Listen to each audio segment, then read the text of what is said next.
Welcome to Say It Sister. We are a couple of middle-aged coaches and friends who are finding our own voices and saying what we are really thinking and feeling out loud after years of quietening down and keeping safe. Now, on the cusp of celebrating and entering our 50th season on this planet, we are talking about life stages. The stages of womanhood, and we're going to share how it feels to be reaching these milestone birthdays and looking back, but also looking forward. Now, last week I had an appointment with my doctors, and I was just chatting to the nurse uh, about being, reaching midpoint and looking after your health. And she said, "Oh, I'm almost 60." And I asked her, I said, genuinely, how have your 50s been? And she said, "Oh my God, they have been amazing." She says, "Bit by bit, for the first time, I have put myself first." She says, "I've been totally selfish." She says, "Not in a horrible way, but I've said, no, I don't want to do that, or yes, I do, or no, I don't agree with that, or I am going to choose this for myself." She said, and it's shocked a few people in her life. And she said, and it caused some problems with her husband, because for 40 years they lived in a certain way of her serving him. And now she said, no, you can do your own washing, or you can go and pick up your own parcel. And she said it for her is absolutely liberating and empowering. And she was very softly spoken, quite petite, in a service sector. And it was, as she was talking, it gave me great hope, and I told her that. But equally, she was bright and shiny, and she was so proud of herself. And I just thought, yes, this is the sovereign era. It's not all about Yay. taking the stages, and yeah, it's just living her life. Phenomenal. So, yes, turning 50 brings a strange mix of deep reflection, quiet anticipation, but also this stake in the ground. And you can feel the change within your cells, your bones, everything. And it's almost entirely the opposite of what society tells us we should be doing. And right now we are celebrating Karen's big birthday. So happy birthday, Karen. So over to you. Just we want to celebrate you. How are you doing? Yay. Um, well, I spent the whole of this year preparing for this landmark because That's so I womanly. so womanly, and I think it started for me when I did my vision board, and I put stuff on the vision board, and I was like, oh wow, it's going to be my 50th year. And then I was like, I don't believe I can have any of this stuff. And it brought up all of this fear, all of this projection, and I just thought, hold on a minute, when I used to dream, I actually believed I could do it and I could get it and I could get to those places. And I did. I did all of those things. And I was like, this is not right. This is not how I want to sort of believe in my 40s. I think my 40s, we're going to go through this in more of a order, Chronological, yes. chronological order. Um, but my 40s have kicked the stuffing out of me a little bit, if I'm being honest. And we'll talk about that later. They've been just really challenging, but there's also been loads of love and, brilliant experiences, but there's also been a lot of crap. And so I think because my 40s have been so challenging and I've had to do so much deep work and deep healing, it that mindset as I'm coming towards the end of it, I've had to work with it and think, actually, this has been a decade of my life. It's been tough, but I am very powerful now and I have done so much powerful work and I should be really proud of myself. So I've had to work through it and be like, I don't like the word should be proud. But it really made me focus and it was, Mm. so it was a gift because I just thought if I'm dreaming, but I don't believe I can meet my dreams and then I'm settling and I'm shrinking, that is not what I'm here to do. And this is definitely not the work that I do. So I've had to really turn it back inwards. And so as I'm turning into 50, because I've done all this pre build up, now I'm like, actually, some of the things are already in process. Some of the things are happening. We've got, trip to Palma booked for me and my husband. There's loads of things that are kind of coming in to play. I'm having random invitations to lots of random things, and I'm saying yes without going through my usual motion of, is that possible? What about the kids? What about the dog? What about, like I just have just gone, yes, I can do that. Yes, I'm making it happen. So something major has shifted already, and I'm celebrating that because I do not want to go into another decade shrinking, silencing myself, silencing my dreams, saying no when I mean yes, and yes when I mean no.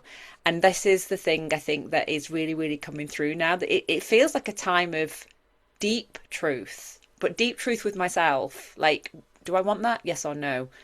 What am I going to do to make that happen then? What's in my line of responsibility? Who do I need to pull in to support me?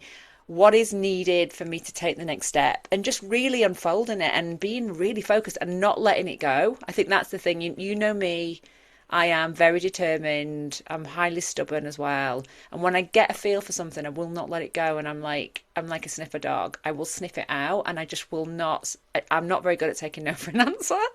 But And I feel like I'm doing that now with my 50s, and well, I'm I really feel your celebrating that. energy is different. Your energy is absolutely different. And I think when you started talking about the year of the horse, even last year, preparing for that, I could feel it was almost like you were giving yourself permission. And you were like, yes, that's the energy I want. And bit by bit, when every time we gather and we chat, you are so focused and clear. Whereas this time last year, you were probably doubting, do you think we should do this? What about this? And Yeah. whereas now you're like, no, this is what I think we should do. And I'm like, yes. Sometimes I have to calm you down and say, slow down, let me catch up because you're absolutely on fire. And I just wanted to play that back for you because I can feel it Thank you. energetically. It's Thank you. And awesome. it's so funny as a partnership because your brain works faster than my brain. But I think my energy, when that energy comes in, I'm like I am riding it's like riding a horse in my own body, and to the point where I forget where I am, who I'm with, basic things, it just all falls to the side and I'm like and then I'll a couple of hours later I'll go, oh, I feel really tired. Why am I so tired? And Rich is like, for God's sake, why do you do this to yourself? I'm like, I can't help it, and it's such a force for good, So my brain is somewhere else, but my sense of something is ahead. And it was funny because I was thinking about it because I've always lived slightly ahead of the curve, which is a bit weird because most people do not know what I'm talking about. And then eventually they catch up and then they'll say, oh, that thing, I get it now. And it's like 5 years later. And I think, Yeah. yeah, you're there. I'm kind of now somewhere else. Yeah, I've Um, moved on from that. that was 5 years ago. But it's like, but it actually, when I harness it, like harnessing the horse, it's really powerful because I know what needs to be done and I know what's ahead. But I'm always looking for the end goal as well, and that's why the dreaming, the sense of turning 50, I've made it into something really celebratory and really, full of desires. And there's lots of things that I still haven't done in my life that I want to do, and that I feel like, oh, I'm just getting started there. Yeah. That this Well, is the thing a is, new you're only beginning. halfway through because, our generation can expect to live well into their 90s, touch wood, and if we look after ourselves. But it is quite reasonable to think that you are literally midlife. Everything else leading to this point was just putting the foundations in place. True. And as over the last week, I watched a documentary called Miriam Margolyes Made Me Me. And it was supposed to be a podcast, but it ended up just being a documentary about her. And I think in the documentary, she was about 85, 86. And she says what she wants, she does what she wants, she comes up with mad ideas and just goes and does them. But everything about her life is about making other people feel good, Yeah. or being in service in some way. And I was like, I want to be like Miriam. And then every time I hear or see words that come from people like Dame Hera Miram, Yeah. or and how in her power, even Dame Judy Dench, and they literally are in their power, in their sovereign queen stage, and I cannot wait to be there. And they look so beautiful. And Yeah. then the next level down, you've got the likes of Michelle Obama. And then the next level down, you've got, I mean, just in the last couple of weeks, it's been announced that Sarah Cox is taking over Yes. the biggest show on Radio 2, the breakfast show. And there she was, but just being a bit of a goofy, insecure woman in her early, 20s. And now she is reigning supreme. So yeah, I do celebrate you entering this era. I'm not far behind you. That my day comes next year. But yeah, happy birthday. Thank you. We were thinking about this idea of the maiden as well, weren't we? You know, how this whole focus around, being a woman, how the steering tends to go towards the aesthetic of the maiden and the promise of youth and flesh and beauty and all of that. And this is something that I think we can get stuck in, and it can be really damaging for women, because this is a one phase in our life and there is so much more to go at. And when we start to celebrate the arc of womanhood and all the different phases and stages, and we give ourselves permission to be in those stages, and they're not always linear. So we're going to talk a little bit about that, because we've both done motherhood at slightly different times, which does have a different sort of like impact on our life stage. But fundamentally, there is so much. We're not meant to be like flatline, the same. We actually are meant to have different experiences and bring different parts of ourselves to the table. And there is a sense of like blossoming in each stage, but there's also a sense of letting go of each stage as well. So yeah, what's your view on that? Talk to us about the early years for you. Yeah, so I, well, in terms of those really early years, I think up to about the age of 7 in particular for girls, up until that point, maybe actually till about the age of 5 when we start going to school, girls are just children almost. Yes, they are conditioned to wearing pink and having their hair long and in pretty pigtails, and yeah, wearing nice shoes and stuff. So we do condition girls to be more fragile, but actually we also take them to the park to go on the swings and ride on the rocking horses and run and jump and do cartwheels and play. So we almost allow them just to be pure children. And then I saw it with my own children. You can probably see it with your own daughter and our lived experience. As we start getting into our tweeny years, so up until 7, maybe to about 12, everything shifts and we're starting to feel different, but we are absolutely categorized into this is a girl's thing, that's a boy's thing. I don't want to sit next to a boy and oh, you throw like a girl. These classifications come in, and we start then thinking, well, who are we and how do we fit in? But it's usually done in quite, well, it is really done in a negative way, because you can't play with me or you're not my friend. And we're already starting to question, well, who am I? Before I could be free to be who I was and people just adored me. And now I'm being told, no, you can't do this, you can't do that. And it really, it makes us all question, and it's really, really hard, which is why we see our kids getting sad. And then we wonder, why are you sad? It's like, because they can't be themselves Yeah. anymore.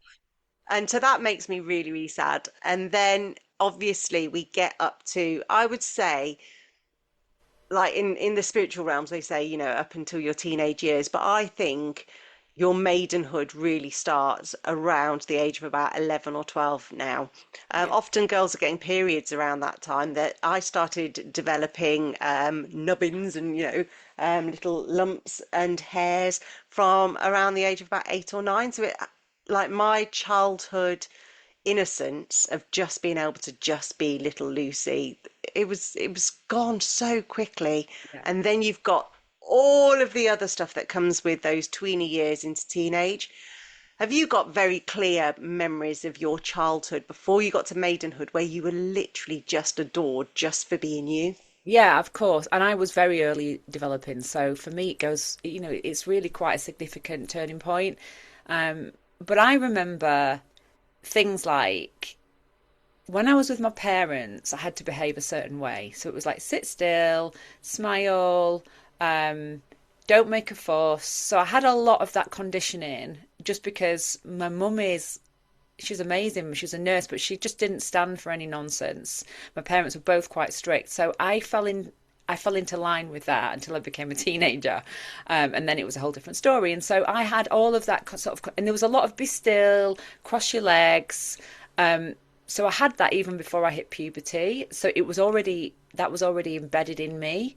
But then when I was with my friends, now looking back, I had a lot of freedom because my mum and dad would be out. I had a key that would go around my neck, so I had it on a chain, and I had free reign. So basically, I was in and out of the house, whether they were in or not, and just went wherever I wanted with my friends. And I remember sort of running through the fields and always having scratches on my legs because of the brambles or whatever else, and just not really caring. You know what I mean? So I do remember that this is how you behave in public, but then there was a whole different side of me that was much more wilder when I was let loose almost. And luckily, because of the times we lived in, we just went out and, you Yeah. knocked on for your friends and then you ran into the fields or whatever you were doing or wherever you were going, and no one knew where you were. And you knew the code of safety. So you knew about stranger danger and stuff. So there was that, and that's how I lived my life. And thank God for that, because if I hadn't have had that and I was sort of more housebound, I think I would have had really big issues because I do remember when I got to puberty and I started to sort of then go out and go to clubs and do all of these different things, still quite young. I used to think, oh my God, how do I stop my brain? How do I stop my brain from thinking? And I remember these thoughts. And for me, it was like house music and like being in the rave scene and, partying quite hard. And I remember the feeling of the music and the experience where it would stop my brain Yes. from thinking so that I could be. And I felt free again, like I did when I was running through the fields. And I think that's why I got stuck in the maiden era for such a long time, because I was always seeking that sense of freedom and expansion and peace, like where the thoughts weren't just, taking over me. I'm making myself sound slightly crazy, but you know, as an overthinker, as a detail orientated person, as a creative, like I've always had to work through what my mind's doing, what my body needs, and how I want to express myself. I'm always seeking freedom and I'm always seeking peace. That's never changed from me in every single stage of my life. So those are the sort of the memories. And then this morning, Catalina was was walking around and she had on boys' shorts for PE because they're unisex, but for me they're like boy shorts. And she had a pair of high heels on, and then she got the skipping rope out and was trying to skip with her.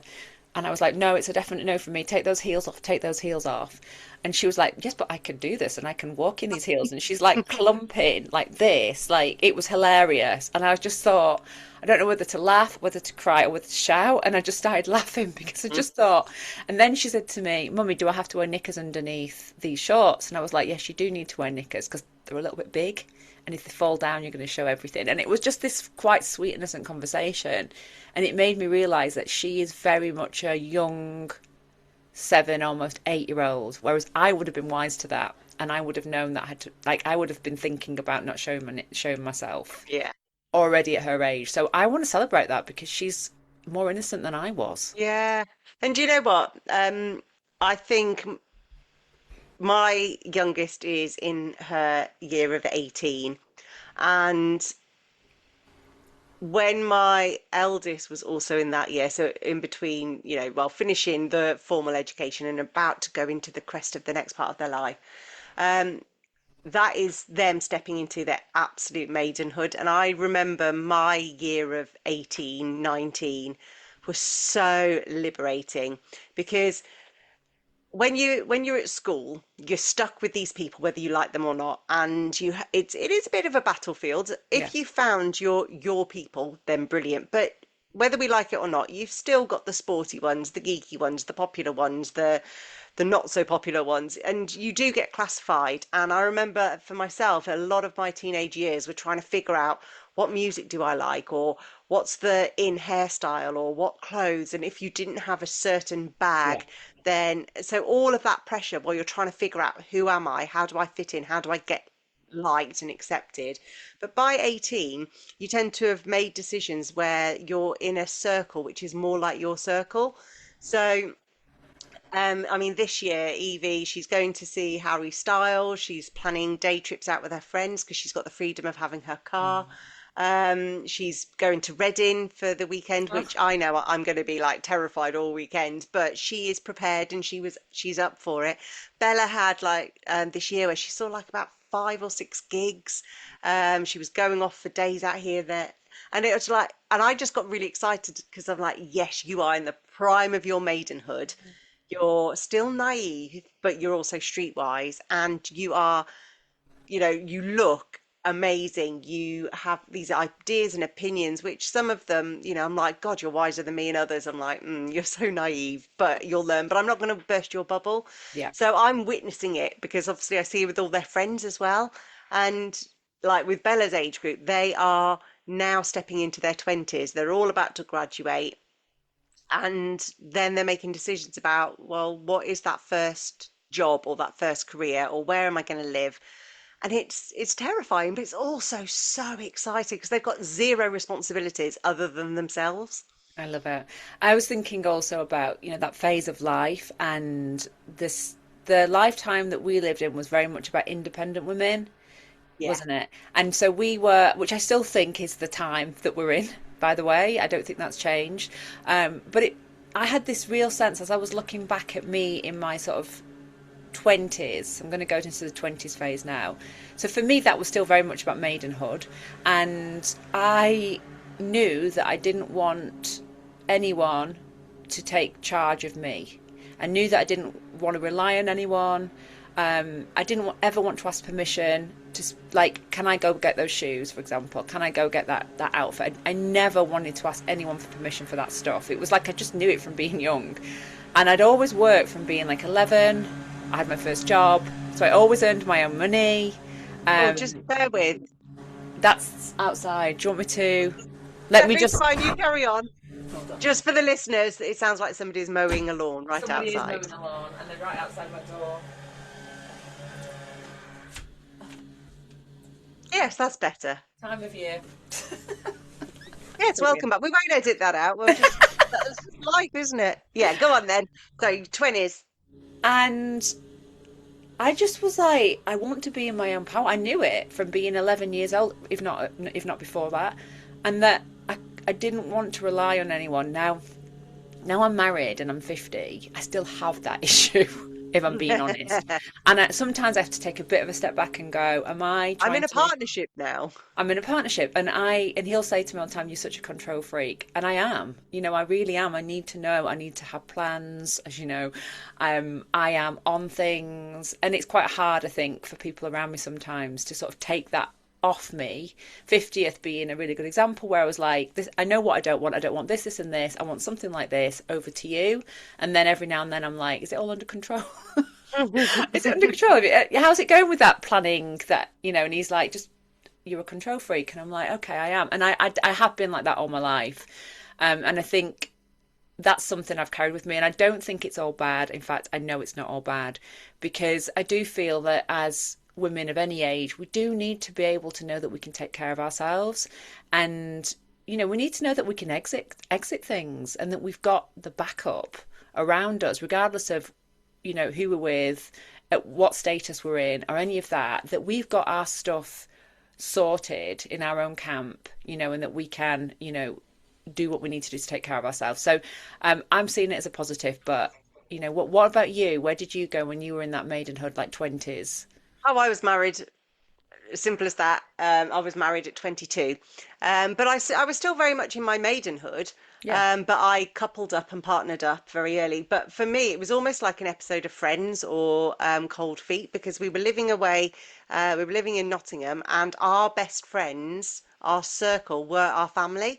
And so there were quite a few couples, and we would do everything together. We would holiday together. We would meet up all the time. So it wasn't just me and him. We had a really big, rich life. We'd go to festivals together. We'd go to the theatre together. It was amazing. And so I never felt like I was giving up my maidenhood. We were Yeah. fully out there living it. And I started doing my career, and I started figuring out what is it I want. And although I was in a committed relationship, we still hadn't got children by that point. So we were still able to have that freedom to work out, is it this or is it that? Do I like this or do I like that?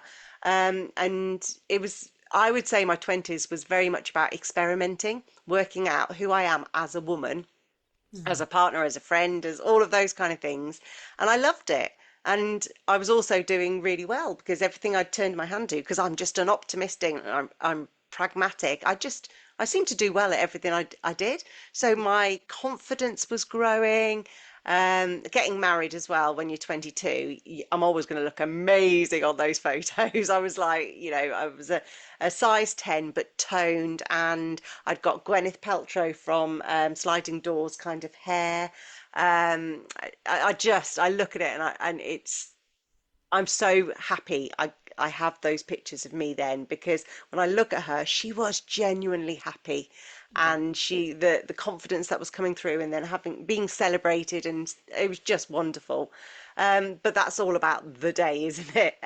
Because the marriage, actually, one of the reasons why the marriage started to end was because as I started coming out of my maidenhood and started going into my womanhood, I was changing, but he was happy just carrying on, because I don't think the men have the same kind of cycles. So we're going to end this episode on our maidenhood era, and tune in next week to hear all about our 30s, 40s and beyond. And once more, happy birthday, Karen.